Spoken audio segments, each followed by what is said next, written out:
Signor Sindaco, oggi è una bella cerimonia per dare il via ufficiale a questa 4 giorni che vede Udine e Gemona coinvolte nel raduno dei Vigili del Fuoco. Sì, è una bellissima iniziativa per onorare il cinquantenario e ci saranno delle cose importanti sia in città Udine che abbiamo una città della sicurezza e poi avremo gli eventi a Gemona, avremo anche il concerto in teatro, abbiamo il riconoscimento al lavoro fatto dall'Università con il Giro Stefano Grimaz, abbiamo il coinvolgimento delle scuole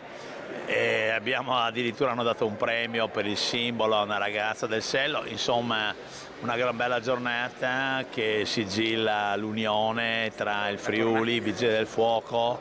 e le istituzioni della nostra regione, la protezione civile, insomma una gran bella giornata. È giusto ringraziare l'Associazione Nazionale Vigili del Fuoco per questa scelta, per questo gesto di sensibilità che apprezziamo, perché noi quest'anno l'abbiamo dedicato al ricordo dei 50 anni del terremoto e tutti questi eventi che vengono organizzati nel territorio servono in qualche modo per cementare quello spirito che è nato e si è consolidato 50 anni fa. Far conoscere le attività, per la verità sono coinvolte un po' tutte le forze dell'ordine per ricordare il grande patrimonio umano che si è speso durante la crisi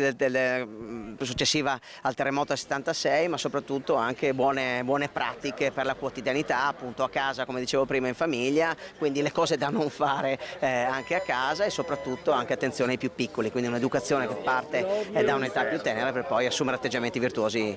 crescendo. Ce l'abbiamo fatta, devo dire, grazie alle istituzioni. E la prima persona che ho incontrato venendo qua a luglio del 2025 è stato Sua Eccellenza il Prefetto. Ricordare i caduti, ricordare i soccorritori, ricordare tutte le persone che sono intervenute e hanno dato il loro contributo in questa gara di solidarietà e di altruismo che è nata in quella occasione.